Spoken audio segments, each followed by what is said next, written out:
espérance pour Haïti. Il sourit tout le temps. Quand ça va, il sourit. Quand ça ne va pas, il sourit.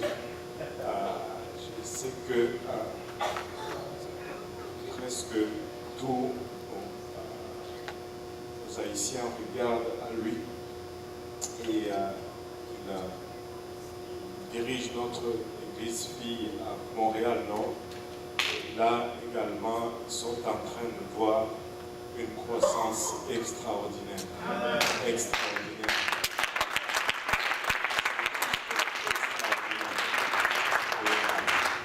Je sais qu'il a aussi une parole pour nous. On va se lever, on va lui céder la place parce qu'il vient nous parler. Amen. Merci Seigneur.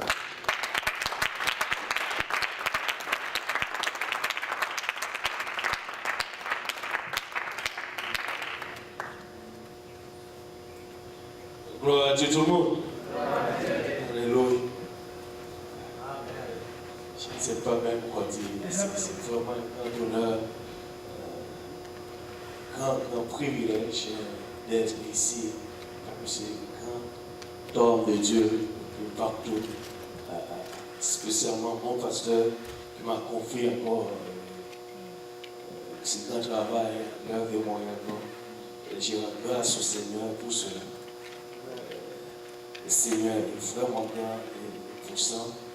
Je rends vraiment honneur à tout le grand homme de Dieu ici à Seigneur. C'est juste que Dieu est grand. Amen. Amen. Oh, alléluia. Merci Seigneur. On va ouvrir nos Bibles d'abord dans Osée chapitre 6, verset 11. Et on va retourner d'abord dans le sujet de notre conférence. Isaïe 54, alléluia. C'est pas pourquoi c'est mon passage préféré. Mon pasteur a choisi le Seigneur. Verset 2. Mais, premièrement, Osée chapitre 2, verset 6, 11.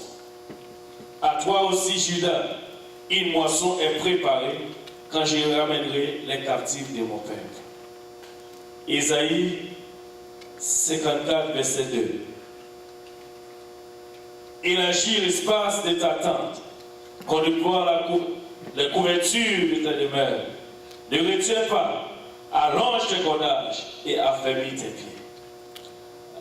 Je demande à mon pasteur de prier pour. On va prier encore, Seigneur, nous te remercions encore pour le privilège, Seigneur, que nous avons d'être dans ta présence et d'être dans ta présence. D'entendre de ta part, encore une fois, nous reconnaissons notre crime charnel. Si nous ne reçoivons pas les choses spirituelles, sans connaître, Papa, nous pouvons les recevoir. Moi, ton serviteur, afin qu'il puisse nous transmettre sans crainte, ni faveur, ni expiation. Nous tous ensemble, Seigneur, nous puissions recevoir cette parole pour nous. Au nom de Jésus, nous te prions avec un son de grâce. Disons tous au nom de Jésus. Alléluia. Merci, vous pouvez vous asseoir. Alléluia. Je me rappelle bien le début ou le mois qu'on devait préparer une conférence, il y a une vieille prière. Mon pasteur et moi, on était partis pour faire quelque chose. Bon, cela c'était pour une raison pourquoi Dieu n'a pas permis cela. Et dès qu'il est arrivé ici, moi j'étais pétriste et j'ai entendu qu'il a ouvert la Bible et pris ce passage. Isaïe 54. Il dit, réjouis-toi. Comment est-ce que je vais me réjouir avec? Je trouvais juste que c'est une déception. Pour moi, c'était une déception. Alors, on arrive ici, c'est mon pasteur même qui a ouvert cela. Il a dit, réjouis-toi, stérile. Maintenant, j'ai dit, ok. Je ne sais pas pourquoi il s'est donné ce passage. C'était dans notre veillée de prière. Et le vendredi soir, il a lu ce passage. Et depuis lors, le Seigneur lui a mis à cœur d'abord de prendre ce passage pour le sujet ou le titre qu'il dit de la conférence, élargir l'espace de ta tente. Maintenant, en lisant ce passage, je découvre une chose. Il y a dans ce verset 2, il y a 4 verbes qui sont très forts. Je suis allé regarder d'abord pour ces verbes Qu'est-ce que cela veut dire? D'abord, premièrement, on voit élargir, déployer, allonger et affermir. Et ces 4 verbes, d'abord, veut dire beaucoup pour ce que le Seigneur veut faire ici même au Québec. Et nous rendons grâce à Dieu pour cela. Maintenant, je suis allé voir un peu pour élargir. Et ça dit, pour élargir, ça dit rendre plus vaste, plus large, avec plus d'ampleur, plus de champ. Et ici, le champ. Et nous sommes dans le champ de mission. Amen.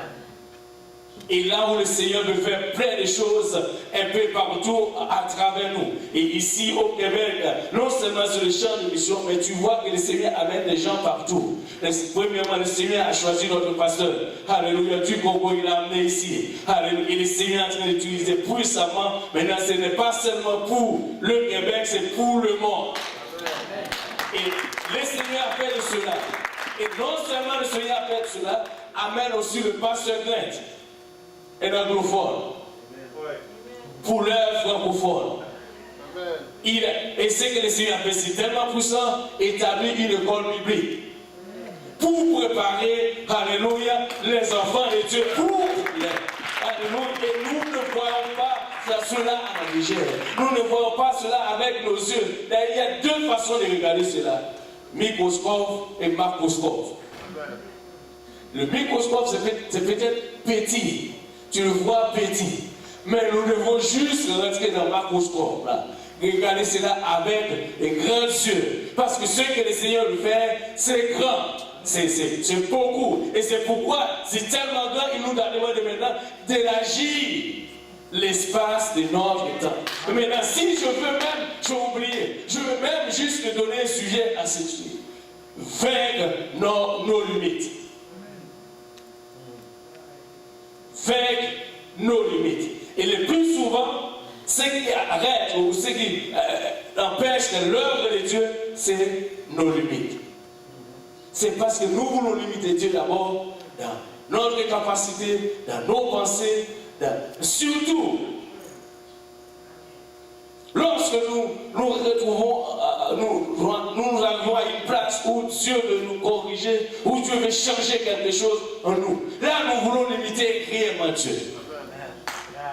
Et regardons encore, on va l'autre verbe, c'est déployer, qui signifie étendre, étaler. Allonger, il signifie augmenter la largeur. En d'autres termes, nous n'allons pas faire seulement d'un seul côté. Nous allons augmenter, élargir, non seulement la largeur, la longueur aussi. Amen. Alléluia. Et maintenant, affermir. Et le mot affermir, c'est là, ça prend tout. Pourquoi cet affermir signifie enraciner, fonder, rendre fort pour être résolu. D'abord, alléluia, nous sommes enracinés dans une doctrine et cette doctrine est puissante, cette doctrine est forte, où le monde ne cherche rien que Jésus.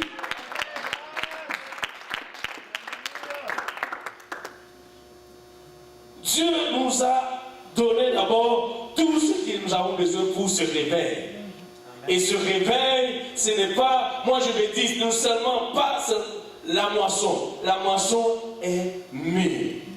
Amen. Nous sommes dans la moisson. La moisson est mûre. Et c'est pourquoi nous devons courir et faire ce que Dieu nous a demandé de faire. Et maintenant, même si je vais retourner en arrière, depuis mercredi, le Seigneur est en train de nous parler très fort. Le Seigneur, je me rappelle le pasteur McLeod, il nous a parlé, il dit, c'est mieux de ce que nous attendons. C'est mieux. Et le pasteur de Roche-Béni, hier soir, il nous a dit, nous devons monter à la montagne pour rencontrer le Seigneur. Et là, le Seigneur va nous préparer pour nous descendre dans la vallée. Et je ne sais pas, c'est fort. Et le pasteur vient de nous parler maintenant. Sur notre humilité. Oui, Dieu veut nous préparer sur la montagne. Oui, Dieu veut faire avec nous. Mais sans humilité, nous n'allons rien accomplir de Dieu.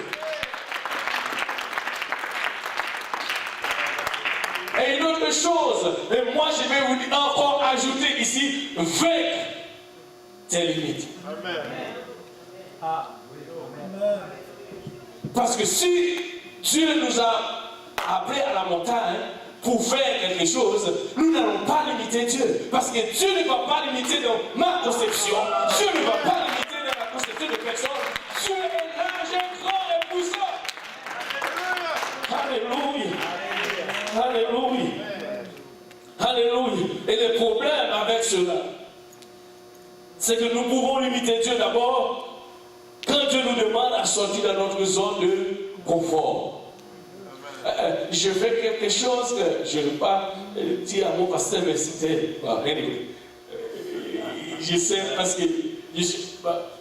Pourquoi ce n'est pas grave ou fini, mais c'est juste qu'il allait me dire une chose. C'est que je me rappelle une fois, je plongeais dans le désespoir où je ne sais pas quoi faire. Là, j'ai dit, je vais jeter seulement l'éponge. Je vais juste abandonner et dire, ben, c'est trop, je ne peux plus. Et là, quand je veux faire cela, le Seigneur m'a donné un passage, deux passages d'abord. Il m'a donné Ésaïe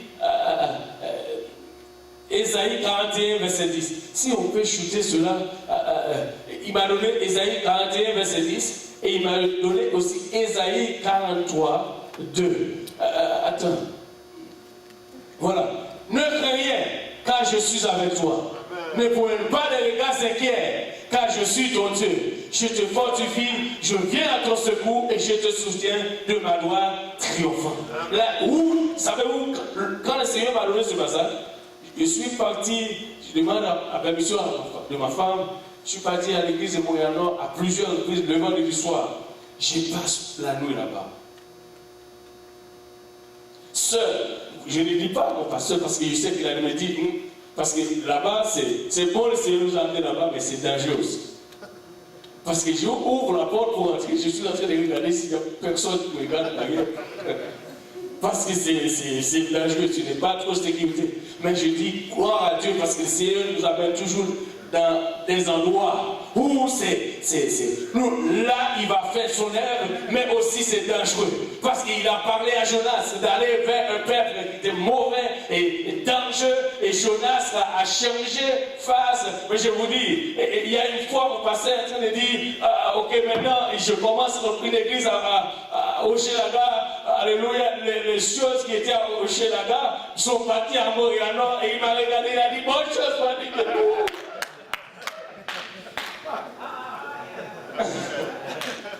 Il a dit le mal ou les choses que pour les gens qui faisaient à Hochelaga, c'est transféré maintenant à Montréal-Nord. Et il m'a regardé en plus, il m'a dit bonne chose.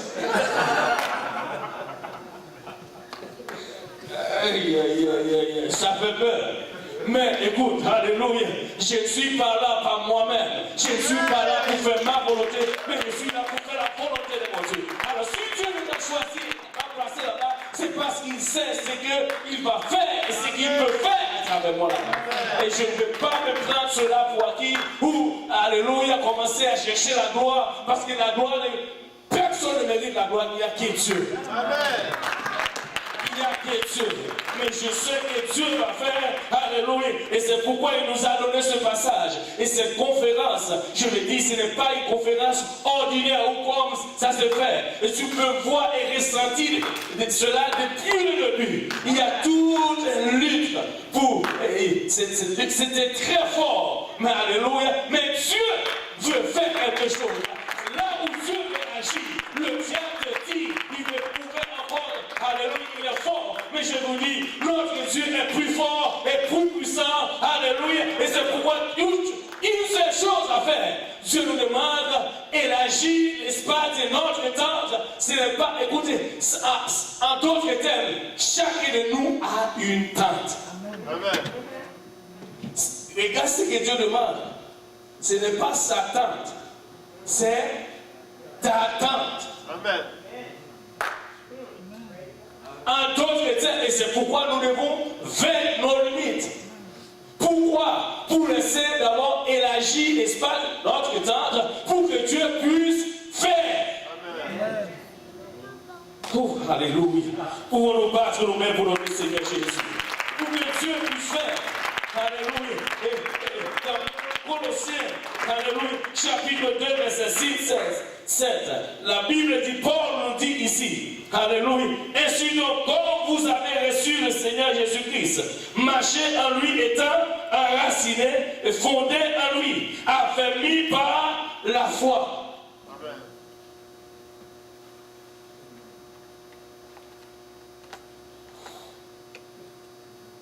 Affermi par la foi, d'après les instructions que vous avez été données et abandonnées en action de grâce. C'est-à-dire, ici, en action de grâce.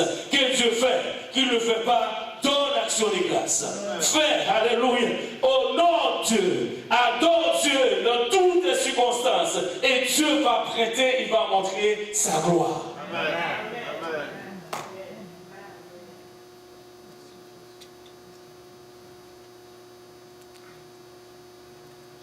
Notre foi, des fois,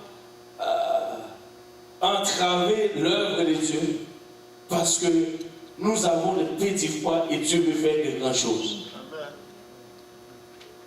Et des fois, nous limitons Dieu, alléluia, parce que Dieu dit, je veux faire de grands, mais nous ne voyons pas ce que Dieu veut faire.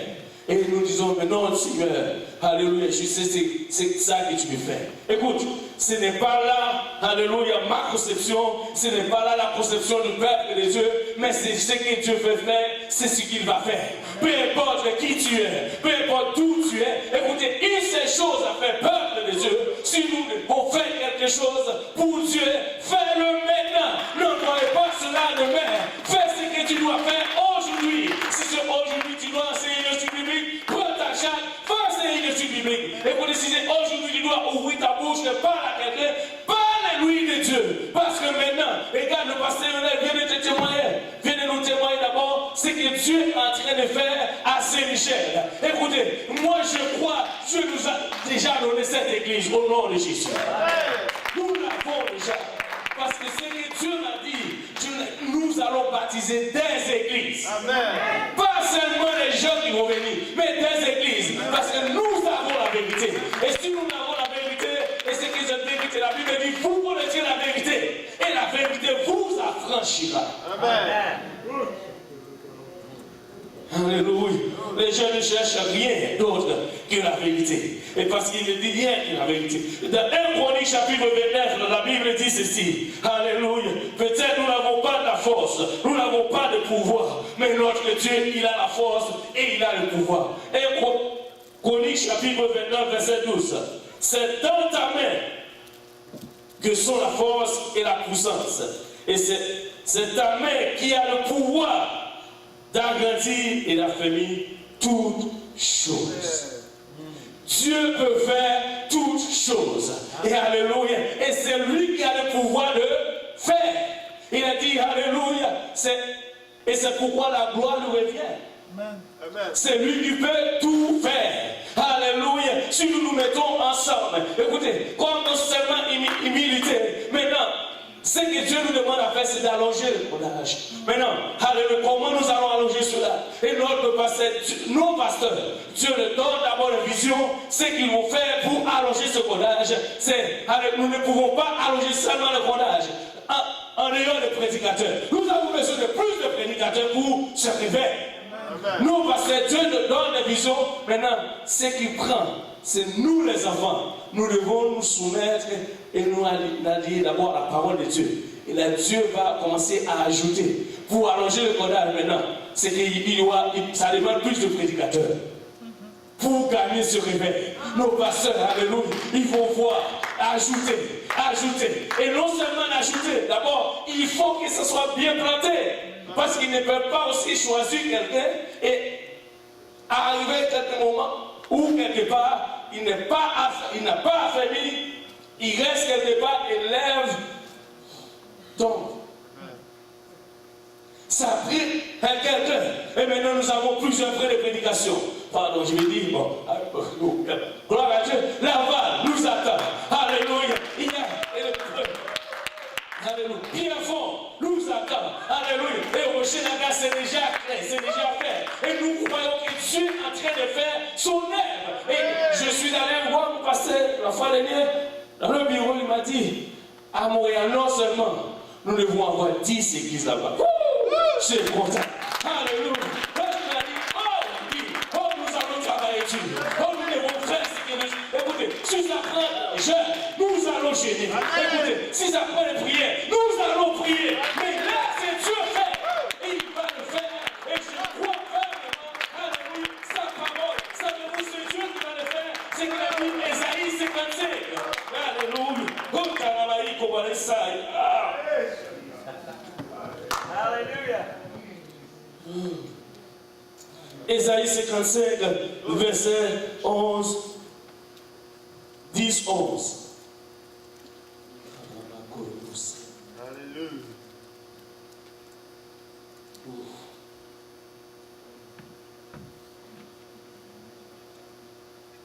Ça, c'est la parole de Dieu.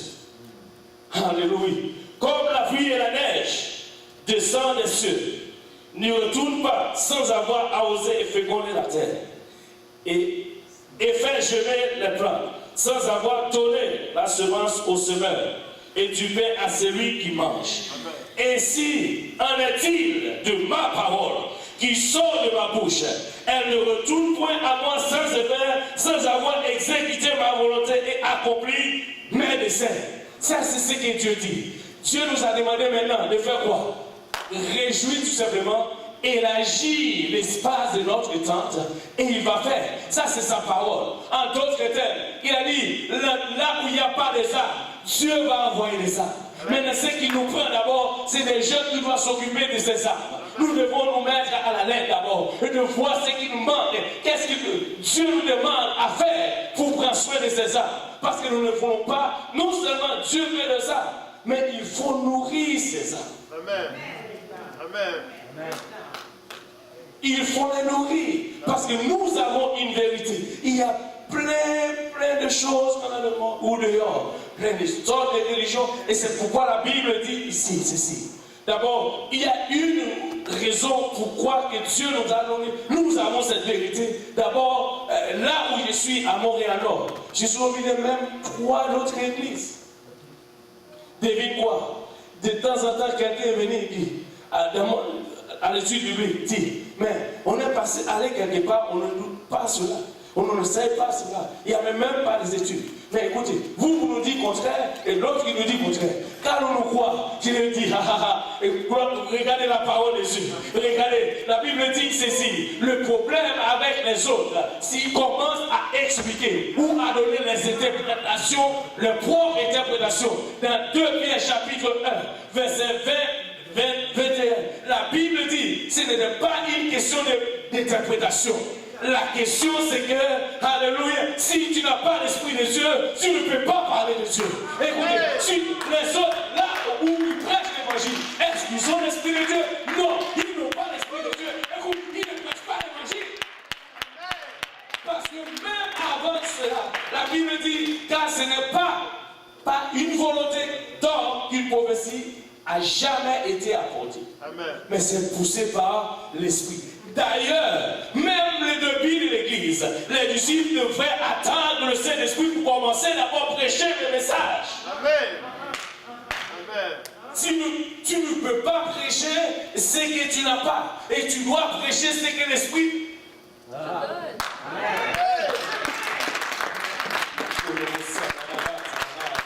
Nous ne prêchons pas les autres. Nous ne prêchons pas notre philosophie. D'ailleurs, nous n'avons pas cette philosophie. Les monarques plus forts que nous, ils sont plus éduqués que nous et ils peinent mieux que nous. Mais nous n'avons rien que le Saint-Esprit. Et c'est pourquoi, alléluia, nous allons prêcher ce que l'Esprit nous dit de prêcher. Amen. Alléluia. Alléluia. Et c'est poussé par l'Esprit. Et c'est pourquoi ils ont tous ces problèmes. Il dit, mais qu'est-ce que tu... Écoute, nous ne sommes pas là pour juger. Écoutez, Dieu nous a placés au milieu. Et bien sûr, Jacques, le frère Yahi, il nous a placés même dans la chambre haute pour faire voir que, alléluia, que nous sommes, alléluia, dans l'endroit où... Alléluia. Et là, Dieu a rencontré son peuple. Et là, il a dit d'abord quoi prêcher. Pierre ne savait pas. Écoutez, nous avons un message. Ça fait longtemps que nous lisons ce passage. Je vais vous faire voir quelque chose. Dans Luc chapitre 24. Écoutez, Dieu Ah bon, c'est le dernier passage. Luc chapitre 24. Luc chapitre 24, verset 44.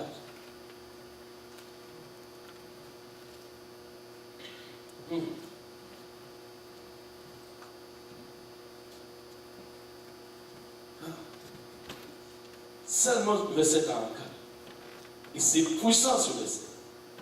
D'ailleurs, ce que nous prêchons, c'est que Jésus-Christ, il est Dieu. Amen. Jésus-Christ est Dieu. Puis il a dit, c'est là que je vous ai disais, lorsque j'étais encore avec vous, qu'il fallait que s'accomplisse tout ce qui est écrit de qui? Regardez bien, saisis ce verset avec moi s'il vous plaît. Il a dit, alléluia, tout ce qui est écrit de moi. De moi, il parle de qui? De lui. Maintenant, il a dit de moi, c'est où? Dans la loi de Moïse. Ça veut dire, dans la loi de Moïse, on ne parle même pas de Jésus. On parle du Seigneur, on parle de Dieu. Mais ici, il a dit, c'était de moi. Il a dit, c'était de moi. Et non seulement là, et regardez encore, dans les prophètes, et les prophètes parlent, c'est l'Éternel. Ainsi parle l'Éternel. C'est qui le prophète? Les prophètes disent ainsi parle l'Éternel. Il ne parle ici pas de Jésus. Amen. Amen. Amen. Et ensuite, regardez encore, dans le psaume, David, c'était avec l'Éternel. Amen. David a dit l'Éternel est mon berger. Il n'a pas dit Jésus est mon berger. Amen. L'Éternel est mon berger. Alors Jésus lui dit, tout c'était de moi. Amen.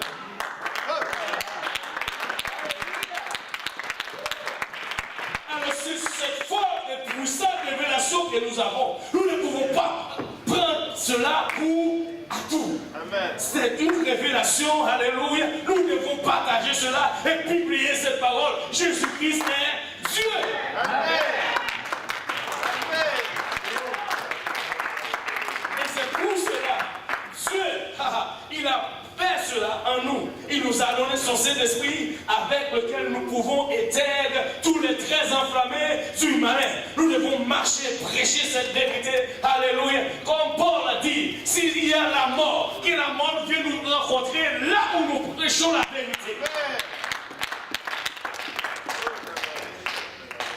Peut-être que ce n'est pas facile, mais je vous dis, seulement ce verset, tu peux convaincre tout.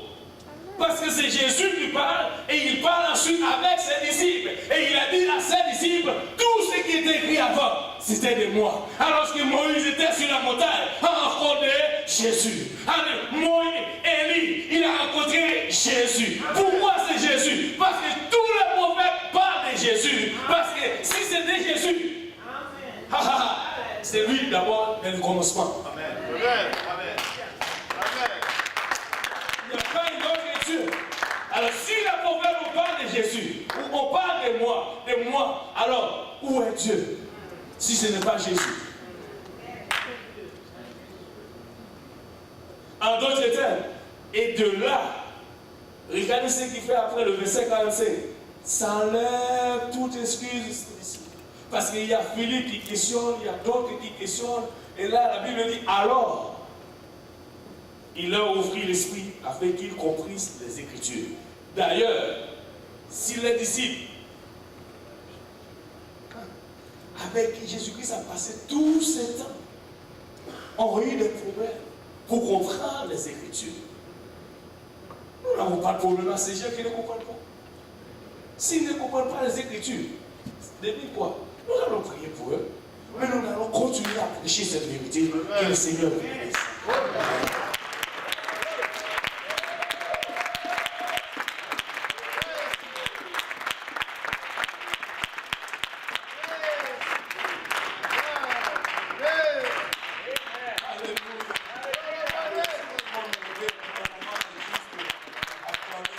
Pour ce temps d'exhortation régénération, ce temps d'encouragement. Alléluia. Gloire au nom de Jésus. Gloire au nom de Jésus. Gloire au nom de Jésus. Alléluia, Seigneur. Alléluia, Jésus. Alléluia, Seigneur. Alléluia. Oh la gloire à ton Saint-Nom, Seigneur. Gloire à ton Saint-Nom, Seigneur.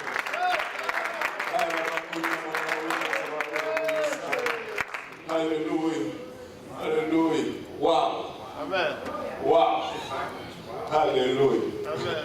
Wow. Amen. Alléluia. Wow.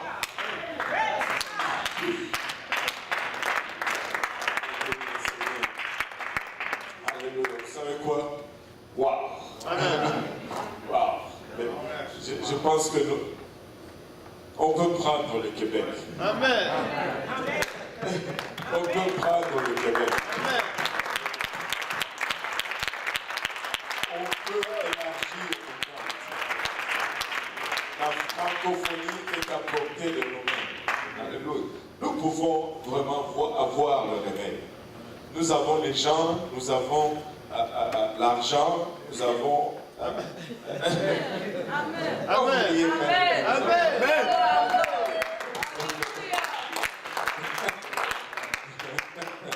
Nous avons l'argent, c'est encore dans vos poches. Dans le cas de France. Mais nous avons l'argent. Alléluia. Alléluia. Alléluia. Dans les poches de vos employeurs. Nous avons l'argent. Alléluia. Le Seigneur est bon. Amen. Et je ne sais pas, mais dès le départ, c'était très compliqué à faire cette conférence. Et quand on voit tout ce qu'on est en train de vivre, on se réjouit que c'était compliqué. Amen. Parce que le Seigneur vraiment voulait nous parler, je pense, aussi localement. Et je ne sais pas pour vous, mais je suis très, très, très encouragé. Alléluia. Le Seigneur est bon, n'est-ce pas? Amen. Le Seigneur est très bon. Est-ce qu'on fait un court cantique avant d'amener notre enseignante de la Bible? Juste un court cantique. Ce n'était pas prévu, mais juste le temps d'absorber cela et de faire venir. Alléluia.